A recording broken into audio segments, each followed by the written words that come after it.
selection.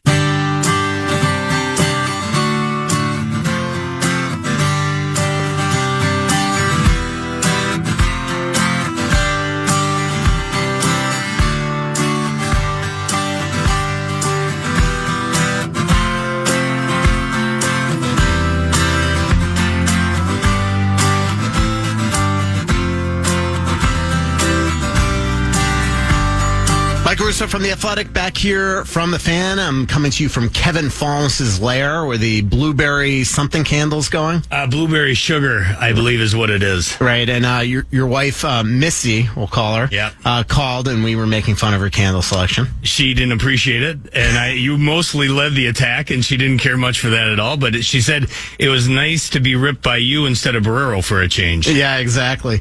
And we're going to be joined by Matt Sells here in a few minutes, the Wild assistant general manager. We're also going to turn our attention to the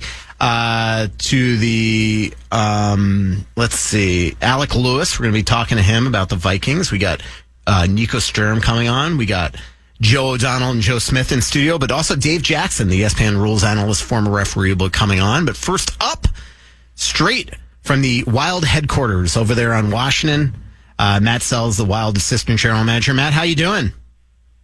Hey, I'm doing all right. You got me? Yes, I got you. How's everything going now that you guys are going to be healthy tonight for the first time this season? You're not sitting there counting cap space and trying to, dance around with the central registry and walking around with your handy calculator. It was different because you know what? Coming into this season after the last two seasons where I'm literally counting every dollar every day. Coming into this season, I thought, we're positively swimming in cap space. And we'd lose a guy, and I'd just call one up, and I knew I didn't even have to look at how much cap space we had. And it probably got to about the fifth injury and call-up that I started to think, geez, at some point, I might run out of money here, so I better start checking in with the fine folks at Central Registry, the league office. And sure enough, I was still able to do it, but we needed to be aware of that because obviously we made a fairly substantial ad, and then eventually we did run out of money, but the cavalry arrived on the weekend, which was nice. It is crazy because I remember in Columbus when you called David Spacek, I started doing the math and I realized that, wow, if you lost another player and nobody was coming back, you couldn't even afford a call up. I mean, it's really it started to feel like last season. Don't say that. But you're right. Yeah, it was. Spacek that night was officially the last bit of cap space we had at the moment. Thankfully, I knew at that point John Worley had been communicating with us. He's head athletic therapist that there was a light at the end of the tunnel, and a lot of these guys were starting to feel better. And really, it seemed that's a great thing about hockey players. Well, they all want to play. Sometimes the therapists have to step in and do what's best for them because they just instinctively put the team ahead of themselves. They see us get into a situation like this with a lot of injuries, and guys want to be there for their teammates, right? It's commendable, but we've got to be smart. It's a long season. We want to keep guys in the lineup as much as we can coming down the stretch. We are talking with Matt Sells, the Wild assistant general manager, one of a couple assistant general managers, 3 in the organization. And your role has always been, you started with this organization 7 years ago in analytics, and then all of a sudden your role just kept on getting bigger and bigger and bigger, where you are, now one of Billy Guerin's right-hand man, as we just talked about, capologist. But last week, Bill Guerin was extremely vocal in giving you credit all over every interview that he did, that you were the first one that put it in his head that Quinn Hughes might be somebody that the Wild should think about and swing for the fences for. So how did that all come about, and is it as quick as Billy said? It's as quick as players become available. You need to be ready for those moments, and there's before I have a lot of crazy ideas too. This one works, but usually Billy's not the starting point for that. We've got so many great people in our organization: Chris Kelleher, Mike Murray, Matt Hendricks, Brackett, and then all those guys have people working underneath them. So Quinn Hughes, I mean, I've talked to Doug Brackett 50 times about Quinn Hughes over the years, never expecting him to be available, but just he's one of the world's best players. So I was always curious about him, the person, and Judd would just rave about how serious this guy was. And then you see he gets a captaincy in Vancouver, which tells you what his teammates and the people in that organization thought of him. So the trade came together quickly, but the concept of bringing Quinn Hughes in here, again, we can look through Chris Kelleher and his crew's scouting reports, and I don't think you could find a negative thing said about the players. So right there, the scouts are on board.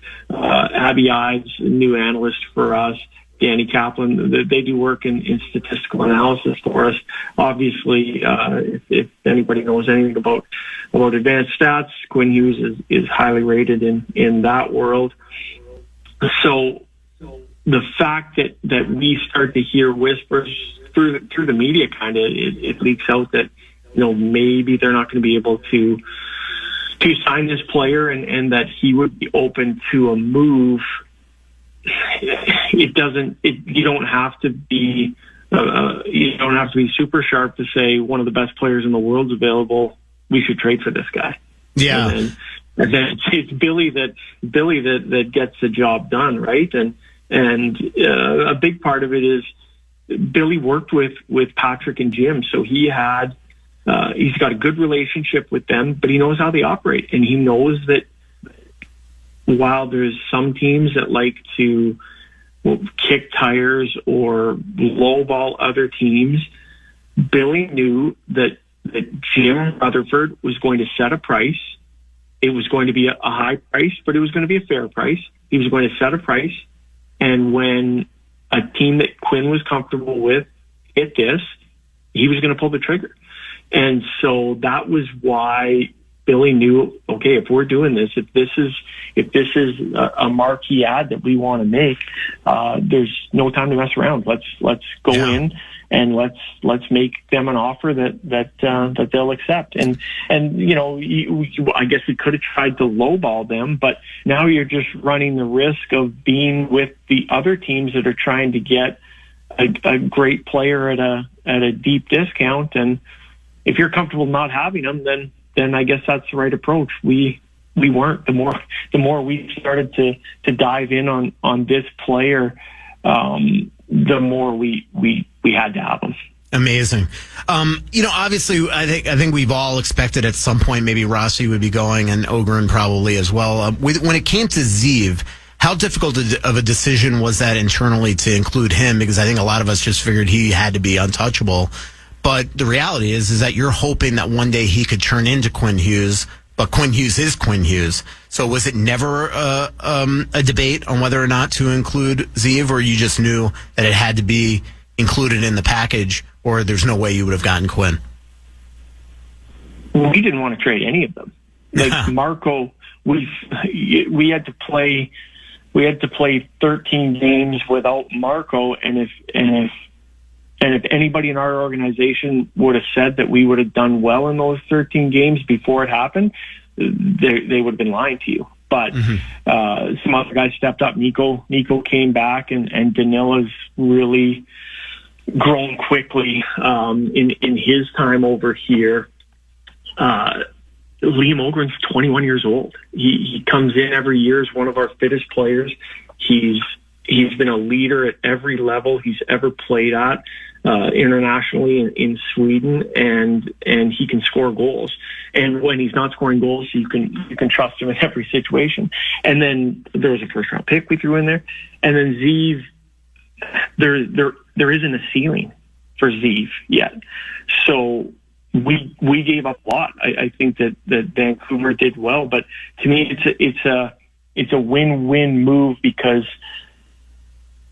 for a few years, it's been my opinion, it's been Billy's opinion that we've been ready to take the next step. The financial circumstances haven't really matched up.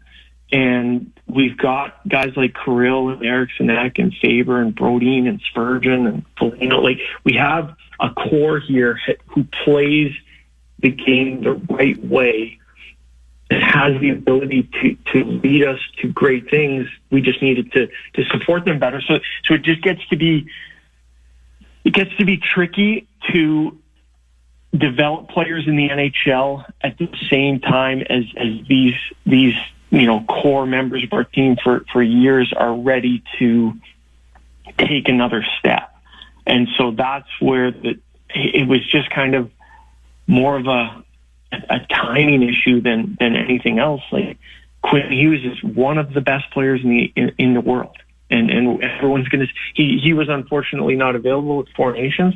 We're about to see an Olympic tournament where, if you didn't know that Quinn Hughes was one of those players, you're going to find out pretty quickly in February. Absolutely. So when a player like that's available, if you go to another team and say, "Hey, you're Norris Trophy generational talent, we won't trade you certain players," then just get off the phone. Exactly. We're talking with Matt Sells. You can't. Yeah. What's that? You just can't restrict it. Like, you're asking them for the best player maybe the franchise has ever had, and you're going to tell them that the guys that haven't hit yet aren't available. You're not going to get it done. Yeah, that makes sense. We're talking with Matt Sells, Wild assistant general manager. And by the way, one of the players that Matt mentioned, Nico Sturm, he's joining us right around the break, plays the Nashville Predators tonight at 7 o'clock. You can listen to that right here on the Fan. Matt, so take me on December 12th. It's the day of the morning of the trade. And I want to get to the bottom of one thing, okay? I talked to Bill Guerin twice that day, which is embarrassing. And he told me that morning that nothing was going on. And not that he would ever tell me, hey, by the way, get ready, we're about to trade for Quinn Hughes.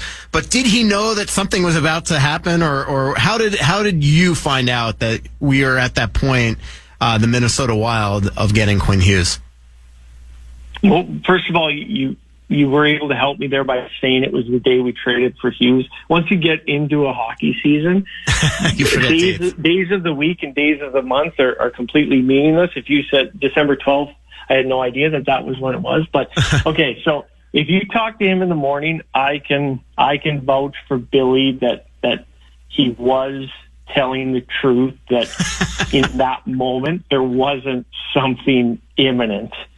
Obviously, we had talked to Vancouver at that point, but we didn't, and we knew we had made our offer at that point, and we knew that other teams were going to have a difficult time matching it because it was exactly what Vancouver was looking for. But we didn't know that they were ready to take that step to turn that page, and it was more of a lunchtime, early afternoon timeline when Jim Rutherford got back to Billy and said, I think we're ready to make a deal. There was some logistics around travel, because I think Vancouver was maybe boarding a flight or on a flight that maybe pushed the timing back into the early evening on Friday. But Friday morning he was. I would if I was his attorney, I would have no issues with him saying that there was nothing going on as of Friday morning. Makes sense. And so when you found out it was afternoon that this thing might happen, what was your reaction when Billy called you in the middle of his meatball preparation that, hey, we're about to do this? I had to regain a little composure and jump on a trade call with the league. So, it was pretty. I don't know what to say. It was. Let me ask you, like, Matt, when you're my heart rate's increasing just remembering back to that night and how exciting it was. Yeah. It looked at the big swing. It's Let me ask you, for somebody that has never been on a trade call with Central Registry, they get a ton of them. When you're on that call, you and whoever is the representative from Vancouver and whoever's answering the phone at Central Registry, are they even like, what? Did they have a reaction a little more abnormal than a normal, hey, by the way, we're trading for a fourth liner for a fifth round pick? Yeah, that was so what you end up doing first is one of the team's emails the lead guys over at Central Registry. You email Sean McLeod and say, here's the transaction, and then the other party will confirm that. And then the league starts to do some background work to make sure that everybody's cap compliant. There's no issues with trade protections or number of contracts and all sorts of things that they do their checks, and then they say, okay, we'll call you when we're ready to go through the details. So I would assume that at that point there was some chatter amongst the folks over at the league that, wow, look at get a load of this trade. And then when they call you, they're like, that's unexpected. That's big. And then you get down to the details. That's awesome. We're talking with Matt Sells, Wild Assistant General Manager. And Matt, before we go, I wanted to talk to you about your roles back in the day with Hockey Canada. You were part of, first of all, I see that you coached Penticton. Was that back in the day when Mikey Riley was there? Yeah. Wow. That was, I was in Penticton for 2 years. And Mikey, Connor, and Ryan Riley came my second year with Mario Lucia and Stephen Fogarty. We brought, all five of those guys showed up at once, and we went. Fred Harbinson was the head coach. He's still the head coach out there now that they're in the Western Hockey League. But we finished that regular season. I think we had a 42 game winning streak, and then we won the national championship that year. So a lot of fond memories from my time in Penticton. Yeah, amazing. And looking at your career with Hockey Canada, a bunch of gold medals, a bunch of silver medals, part of 2 Olympics, was actually in South Korea, right, with Hockey Canada. What was that whole experience like? And at this point, with the Olympics coming and the World Juniors here in town, it's got to be a lot of fond memories looking back at your career with Hockey Canada. Yeah, that year, so 2018, when I was actually boots on the ground at the Olympics, that was a non-NHL year or a non-NHL games, and we actually didn't know that there would be no NHL participation until probably 12 to 14 months before it actually happened. So we had a system that had worked for the 2010 and 2014 Olympics when Canada won gold in both of those. So we would have just run that playbook again, but it was something completely different. So we ended up being in a lot of different tournaments over in Europe throughout that year, some scouting trips over there. And yeah, it was very unique. A lot of fond memories, a lot of great people that I spent time with on the national team there. And the Olympic Games is it's so, I just, whenever it becomes an important piece for the players in CBA negotiations, having been to an Olympics, I get it. It's just so unique. You're in a village, apartment build. We had big high-rise apartment buildings that you're in with a bunch of other athletes and training and support staff from other sports, and there's a massive cafeteria that you can kind of sit down. You don't have to sit with just your people from your sport. You could pull up a chair next to the curling team from the U.S. or I remember seeing Kirill a lot. I didn't know him at that time. I knew him. Everybody in hockey knew that this was a future star, but it was just funny seeing him in the village and in the cafeteria. Unfortunately, we didn't make it to the gold medal game, but he did, and yeah, he did. Off with a bang.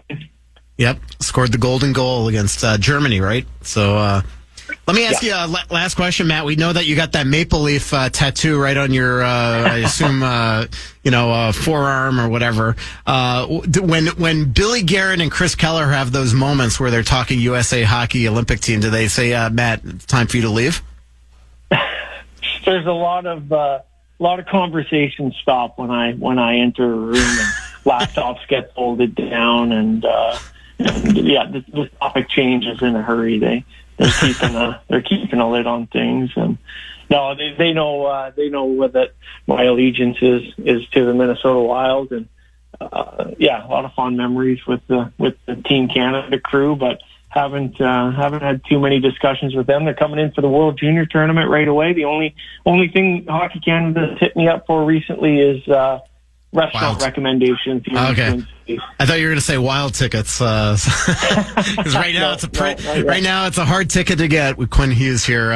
Much to your input and help in making that happen. Hey Matt, I really appreciate it. Hopefully fans really enjoyed this conversation and getting the background on how such a blockbuster can come about. Thank you so much. Happy to be here. Yep, that is Matt Sells, Wild assistant general manager. A huge piece in reason why Quinn Hughes landed in Minnesota and in helping Bill Guerin, Chris Kelleher, and Mike Murray and the entire crew get that done. When we come back, Nico Sturm will be joining here on The Fan. Welcome back to The Fan. This is Michael Russo filling in for Barreiro. Really happy to be joined on a game day by Nico Sturm. And Nico, first of all, welcome back. How was the holiday party?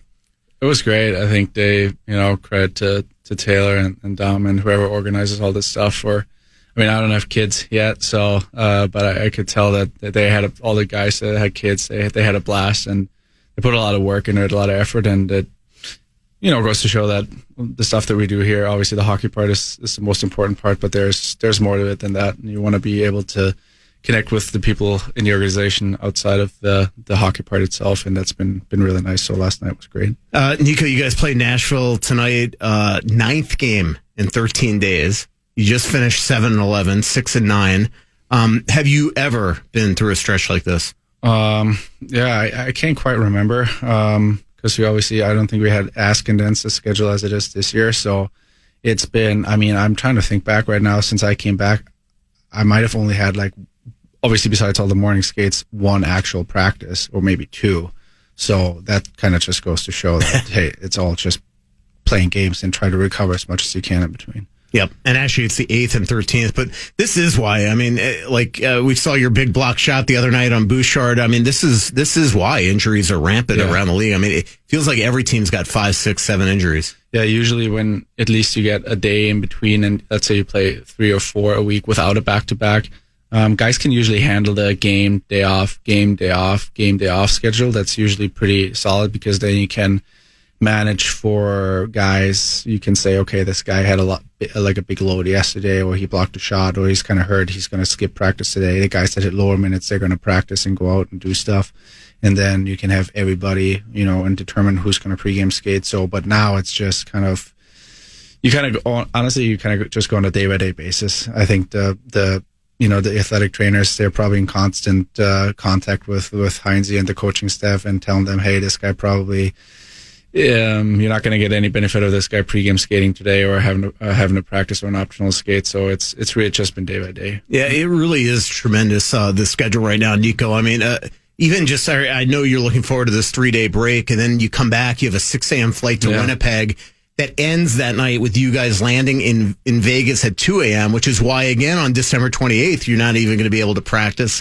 Even after a 3-day break, you're not. It just gets more hectic and more hectic. Yeah, I think I'm going to try to enjoy these, 72 hours without hockey as much as I can, and then it's pretty much a sprint all the way to the break. Mm-hmm. And even after you come back, I think after you come back from the break, the schedule looks a little bit better, but the hockey is going to be more intense. So it's kind of like, okay, I don't expect at any point in this season for things to get lighter on the body. Yeah, 7-game road trip coming up after the break because of the World Juniors, and then you're going to the Olympics. We'll talk about that in a second. This is your second stint with the Minnesota Wild. You left here, just won a couple cups, no big deal. Then come back on the 2-year deal, and then you hurt your back in training camp. How disappointing was that? It happened on the first practice, and you missed the first 6 weeks of the season. Yeah, it was bad timing. It happened to be on the first day of training camp, but honestly, it could have happened a week before in captain skate or 2 weeks into the season. It was just, I think it was just the abuse from, using especially for me, as I'm a bigger, taller guy, and I get quite low on face-offs and stuff, so it's not ideal for the back. I don't think the human body is made to do that repetitively over the years, and so it was just the addition of abuse over the years on the back, and it just happened to be on that first day of training camp. So yeah, the timing was bad, but after we did the surgery and what the surgeon said, he said it would have had no chance of getting better without it, so there wasn't really an option. And I knew at the time, being honest with myself, there was no chance at all to get through the season. Yeah. So I had to get it done, and I'm glad I'm without nerve pain right now, and it's been great, and I've been getting better. How you, as I mentioned, you win the cup with Colorado. I remember covering that series. You win the cup with Florida. When you look at the makeups of those teams, obviously we know the superstars they have on those teams, but when you look now at this group here, what are the similarities? What are the contrasts that lead to a championship? You can kind of look at all three positions, goaltending. I think in Colorado, maybe we didn't have like a star goalie like we had in Florida with Bob, but Darcy played kind of like Kemp's just played great. He had just a great playoff run, and that's what you need throughout the 8-10 week playoff stretch. You just need a goalie that gets hot, feels good at the right time. So that's one thing, and then you need difference makers on the team that can win you a game when maybe you didn't have any business winning a game. We had that in Colorado, obviously, with Kale or with Nate. And in Florida, we had, guys like Rhino or Sasha Barkov that can, kind of take the game into their hands and take the responsibility at the right time. Special teams are important. Both PK and PP have to win you a game at some point in a series. So I've been glad that we've been able to right the ship on the PK, and we can still get better. There's still things we can do better. PP has been kind of off and on a little bit, but really solid now. Obviously, with Q being here, we have that guy that quarterbacks the power play, and then the biggest thing on the team is depth. Guys are going to get hurt, especially this year. We just talked about it. And anytime, both in Colorado and in Florida, whenever a guy would go out or would with an injury, there was never a sense of panic, even if it was an important guy in Colorado. And Nazem Kadri got hurt; he had to do surgery kind of on his finger. I think mid playoff run in Florida. I think Sam Reinhart got hurt in the Carolina series. So there's never a panic or doubt about who's going to fill whose role. Whenever somebody's got injured, we know that there's a guy who can fill that role 100%. And those are kind of the main aspects, similarities I can see. Yeah. You just mentioned Q. You played with Cale Makar in Colorado. What are the differences in their games? And same thing, similarities. Yeah, I think very, very similar players. Just the way they skate, it looks very easy. They make it look very natural, like effortless almost. Elusive as a forward when they have the puck on the point on the blue line. You're a little more hesitant to come out because you don't want them to embarrass you because they're so good on the edges and their head fakes and their deceptiveness that you're a little more careful than any other defenseman.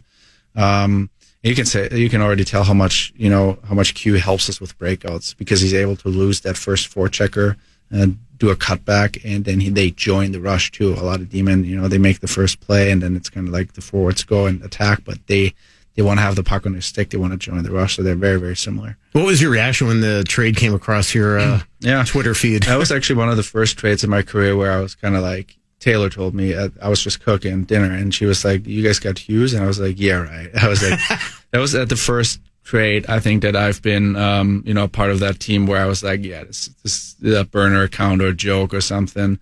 So that was the one that really, really surprised me. Taylor, your fiance, your college sweetheart, best athlete in the family too, right? Yeah. We're talking with Nico Sturm. Final couple ones for you, Nico. We just talked about the Olympics. I'll be in there with you in Milan to cover you.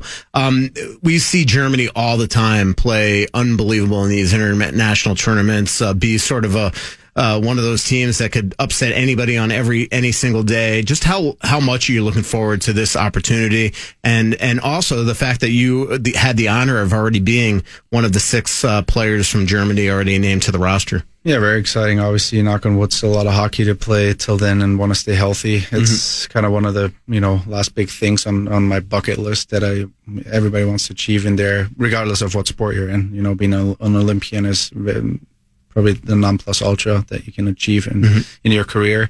And then playing against the best players in the world, best on best hockey, like we haven't seen it in a long time. So I think it comes at the right point in my career. I'm going to turn 31 in May. So this is kind of feeling like, okay, this is probably the peak for me, age-wise too. And being able to play with great players too. Like I haven't played with Leon, Timmy in a while. So, and we always have a great, like you mentioned, great identity that we form. We've always been a good tournament team because we have a good core of guys that obviously we don't have only NHLers there. We have a lot of guys that play in our domestic league in Germany, and those guys form the core of our team. So we have an identity that's kind of consistent. They have, their meetings throughout the year, their tournaments throughout the year. And so they have their guys. We know how we want to play in those tournaments, especially against the bigger name teams. And that never changes regardless of whether it's the Olympics or the World Championship. Yeah. I still remember doing that story on you when we were in Arizona once, about you and Taylor and your billet family, which are the Turnquists. Yeah. What are some of the traditions in Christmas for for your family? And do you have family here from Germany for the holidays? Yeah, I got my younger brother Timo and his girlfriend here, and we usually do church and then gifts on the 24th. That's probably the biggest differences where, most families, I think, here do it Christmas morning, the 25th, right? So I think this year we're going to do kind of the German tradition on the 24th, and then on the 25th we're going to go and celebrate with Taylor's family. That's awesome. Send my best to both Taylor and Timo. I still remember Timo as a young pup being so proud of you when you made your NHL debut against the Boston Bruins, and your parents as well. So really happy that you joined. Good luck tonight against the Nashville Predators. Have a happy and Merry Christmas. Thank you. Thanks for having me on. That is Nico Sturm. We will be right back here on The Fan.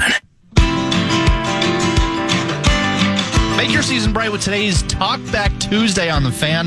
Open KFAN on the iHeartRadio app, hit the microphone icon, and in 30 seconds or less, tell us which Viking, say that 5 times fast, has been the biggest gift to the team this year. Winners will be selected all day. There's Vikings tickets on the line. Get all the details, KFAN.com, keyword contest.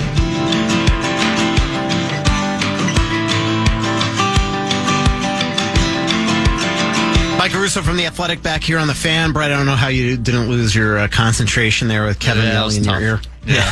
I don't know why he does that to me in the middle of my reads, but whatever. It's just crazy. Yeah. When I was doing FanDuel once, or I guess back when it was Fox Sports North, John Stroh, the producer, would do that in my ear. I'm like, dude, I am not a pro. You don't just randomly start yelling in my ear as I'm talking. And he knows it throws me off, but he still does it. I don't know. Yep, exactly. Speaking of pros, one of our great writers at The Athletic, I was just actually watching the Alec Lewis show on YouTube, and this guy is a pro. First of all, Alec from The Athletic, how are you doing? Because I am shocked that you just did a 50-minute video podcast without any guests, nothing. You're just a total natural.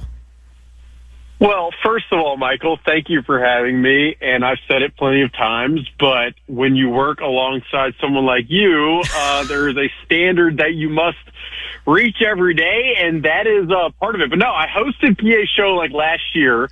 I was like, man, I'm green at this, so how can I improve? So I'm going to talk into a camera twice a week for way too long that anybody wants to listen to me, and that's part of it. I'm doing okay. It's happy holidays to everybody, but the season's been a long one. You know that. Yeah, and I was honored to join the Alec Lewis show the other day when I was in Columbus, and we got to talk not just about the Wild, but about the Vikings. And as you mentioned, it's been a tough year in many regards. But the big news today is obviously JJ's hand injury. What's the latest? Yeah, so Kevin O'Connell met with reporters this afternoon and explained that after some further imaging, I believe there were X-rays done after the game that were initially negative, and then there was an MRI taken, and that didn't show much, and there was some further imaging that did, in fact, show that J.J. McCarthy had what Kevin O'Connell described as, quote, a very, very small hairline fracture in his right hand, his throwing hand. So J.J. McCarthy will miss Thursday's game. Max Brosmer, the undrafted free agent, will start the game. And then J.J. McCarthy for Week 18 against the Packers at home is up in the air. So we'll see about that. I did see J.J. McCarthy at practice today. Obviously wasn't doing much, was over on the side. But you said it. It's tough. It's brutal, especially because the last 2.5 games, he started to show the growth and the promise that, everyone in this town has hoped that he would show since they drafted him with the number 10 pick in 2024. So it's just tough for that to happen this late in the season, coming off those 2 games against the Commanders and the Cowboys. And so we'll see if this does indeed mean that he is done for the season, and that would obviously lead to some really interesting questions this offseason that are probably going to exist regardless. And exactly. And let's talk a little bit about that. I mean, obviously this is somebody that everybody expected would be the franchise quarterback. And look, we've seen it with the Minnesota Wild. You could sustain injuries, but when all of a sudden you lose a Kirill Kaprizov or a Joel Eriksson-Ek, it changes everything. And so if all of a sudden you have a quarterback that's had the knee injury last year and 3 injuries that have caused him to miss time this year, people start to wonder, are you just injury prone? What's your sense on, I feel for JJ. I mean, his mind's got to be just going and doing gymnastics. What's your sense on how they're going to handle that going into the offseason? Because even just because of performance, it feels like you got to go into next season with a better plan, whether it's JJ and somebody else with an incredible experience, or you've got to figure out what you're going to do to not hold the entire organization back based on one player. Yeah, and I mean it's really fascinating because you have 2 dynamics at play. One is just J.J. McCarthy, and he's 22 years old, and he hasn't obviously played a ton because of these injuries, and he was always going to need a certain amount of developmental time given his lack of experience in college. So you have his situation, and you're balancing that with a team that has not won a playoff game in 6 years, and a current regime, GM and head coach, that haven't won a playoff game, and this is their 4th season at the helm. So how do you marry those 2 worlds up from a timing perspective? It does lead you down the road of expecting at the bare minimum the Vikings to bring somebody who is reliable who in a shorter sample size could start for them and could definitely, you'd have confidence that they'd win games. That would be the baseline level of quarterback insurance that they'd be looking at. And then you could increase from there of seeking a young, talented player potentially with upside, kind of the Sam Darnold ilk from a year ago. But part of the complexity of it as well is you're dealing with you said you have the injury prone conversation, and that's definitely there. The difficult part to parse is all of the injuries have been very different, and they've all surfaced in very kind of confounding ways. I mean, the torn meniscus didn't show up until the day after the preseason game. The high ankle sprain didn't show up until the day after the Week 2 Falcons game. The concussion didn't show up until after the Week 12 Packers game. And then this one, obviously, the Vikings didn't know about the pain within the hand until after the fumble at the end of the first half. So there's just so many different dynamics at play that the Vikings are going to have to sift through. And you do feel for J.J. McCarthy because of what he had started to show. And again, he's just a young 22-year-old kid whose competitiveness obviously is on display every time he's out there. So, it's going to make for really interesting discussions and evaluations of quarterbacks that will start to probably surface as this spring kind of unfolds. Yeah, what's your, obviously, as you said, there's going to be a ton of reporting in the offseason on what their choices that they've got to make in the offseason are. But if you had a guess, as I mentioned, it's not fair to anybody in the organization to just sort of go into next season with just a wing and a prayer and hoping that JJ just becomes the franchise quarterback. So how do you think that they handle this to not, maybe have another lost season? Yeah, I mean, I think there's going to be a very, very detailed evaluation of the quarterbacks on the market, and they're going to, try to find somebody who, if they were to, win a camp competition, this team would be able to rely upon to win them enough games to make them playoff, caliber and viable in the playoffs. And so whether that is, you wade into certain conversations. This is not a spectacular free agent class. I'd be really hard pressed to imagine the Vikings trying to draft someone up high this quickly and go that route because of the risk that you're taking within that route. So you're really looking at a free agent class that will have a bunch of older veterans like your Aaron Rodgers of the world, your Kirk Cousins of the world, or your lesser experienced type of options like a Malik Willis, who's younger and has stepped in for Jordan Love in Green Bay and done a pretty admirable job. Like, those are the two worlds you're probably living in. And then it's just going to be incumbent upon Kevin O'Connell and the personnel staff in place to evaluate the type of player that they feel like fits their offense, which wants to target the middle of the field, which wants to push the ball vertically, and finding guys that you can trust, to be willing to do that. There's just going to be probably, you're talking about a select candidate group this offseason. We're talking with Alec Lewis of The Athletic, Alec_Lewis on X, by the way, and singular host of the Alec Lewis Show. You can watch that on YouTube as well. Very much unlike me, that cheats and has a podcast partner in LaPanta and just lets him talk and talk and talk. So Alec, much appreciated there. Let's talk about the other side of the football. The defense has been great of late. And what do you think are the biggest reasons for that? Yeah, it's been, spectacular, really. They haven't given up a passing touchdown in 6 games, and it's not like they haven't faced offenses that have been successful. The Cowboys' offense has been one of the most dynamic in the league. Whether you're talking about Philadelphia or you're talking about Seattle, Chicago, and what they've shown that they can do offensively, it's been really impressive. You ask, how they've been able to do it. Part of it is just Brian Flores and his ability to continue to get this defensive players in this staff rowing in the same direction and really hungry enough to go out and perform on a weekly basis. That the hat tip goes to both him and that staff. But then I just also feel like these players have gelled. You've had Blake Cashman at linebacker healthy. You've had Eric Wilson, who's been one of the revelations this season.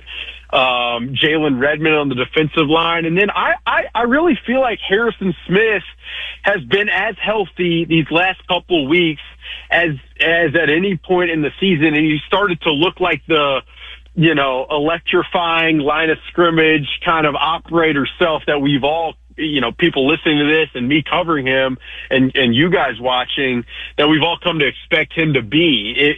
Obviously he had the slow start to the season with the personal health issue, came back pretty quickly in week 3 against Cincy, but it really feels like he's now orchestrating things at the line of scrimmage, and I would be remiss if I didn't say that has played a major role in what they've been able to do.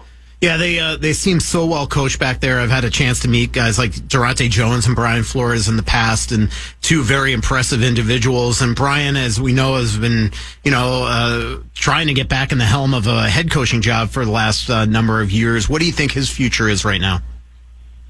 Yeah, it's a really interesting question because the job he's done as the defensive coordinator through 3 years, it's been pretty astounding because, like, this, Russo, but their draft success or lack thereof, has played a major role in what they've had to do from a personnel perspective. And a lot of the free agent signings that they've made over the last couple of years who have really helped this defense get to this place, a lot of the evaluation has come from Brian Flores. And so the fact that he wasn't extended last offseason and that his contract runs out at the end of the season creates a very interesting conversation amid an offseason that is going to have plenty of them. So what I expect is, the Vikings will finish this season. Brian Flores will seek head coaching opportunities. Whether that's going to be possible given his legal situation within the NFL or not, we will see. And then I wouldn't be surprised if there are plenty of other teams across the league seeking coordinator help on defense that potentially pony up for Brian Flores. So what, from a monetary standpoint, how far are the Vikings going to be willing to go? It's going to be pretty interesting to watch. And again, just to reiterate, if you throw needing a new defensive coordinator into the concoction of questions that already exist for this Vikings off season, it's a head spinning kind of situation for sure. Covering the NFL, you don't get any off season. It sounds like you're definitely not getting any off season. Final question for you, Al. No, not to cut you off, Russo, but I don't complain about it. I mean, you're grateful to have this job, especially in a place where the fans care as much as they do. It's I said this on the podcast. Someone asked me about the job, and I was just like, you don't take for granted when people care as much as they do, getting to work on it on a daily basis. So without a doubt, complain about it. Yeah, well said. Final question for you. You know how much respect I have for Harrison Smith as well. Next stop will be the Hall of Fame. What do you think his future is? It was pretty telling, obviously, that when he, a couple weeks ago after a game, started well up talking about just the privilege of it is to play as long as he has and in this great organization. Yeah, I mean, if you'd asked me about it 5 weeks ago, I would have probably said, I don't think there's any chance that this is not it for Harrison Smith. But seeing what he's done the last couple of weeks, I mean, there has to be for him internally, some conversations in his own mind of, if I can still play it like this on Sundays, if the team were to be playoff Super Bowl caliber, could I convince myself? I guarantee those conversations are going, and that discussion in his own mind is going to exist. But the nature of the daily practices, the grind that it is to keep your body right, it's hard for me to fathom that this probably isn't getting to the end of the road. I'll never say never, because I know how much he does love what it's like to be in the fight on Sundays. And if this is in fact it for him, I can't say enough about just what he's been as a guy to cover, and just how special of a player and person he is behind the scenes. You almost forget he's never on the injury report. And from a guy who navigated the personal health situation that he did at the beginning of this year, to not be at the injury report at his age this late in the season is wildly impressive. And he's been a joy to cover and a joy to watch. So we shall see how it plays out, and replacing him will be impossible given the type of just cognitively advanced player he is on the field. Special player, special dude. Yeah, absolutely. Well said. And hopefully this isn't it, because this shouldn't be the way that his career ends. That is for sure. Alec, really appreciate it. You can read Alec's work in The Athletic, and you can follow him on X at Alec_Lewis, and you could watch the Alec Lewis Show. Really appreciate it, Alec. Take care of yourself. Anytime, Michael. Enjoy the Wild against Nick Saban's new hockey team, the Nashville Predators. I'll be tuned in. Yep, absolutely. Happy holidays, buddy.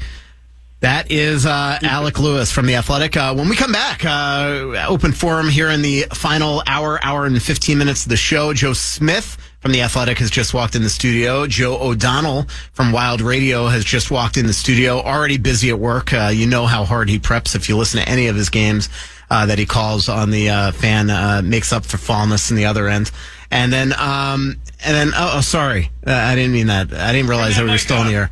And then, lastly, Dave Jackson from ESPN, the rules analyst, former longtime NHL ref, great guy, great analyst, will be joining in studio at some point, after he's done, talking with John Hines and Andrew Burnett. We will be right back here on The Fan.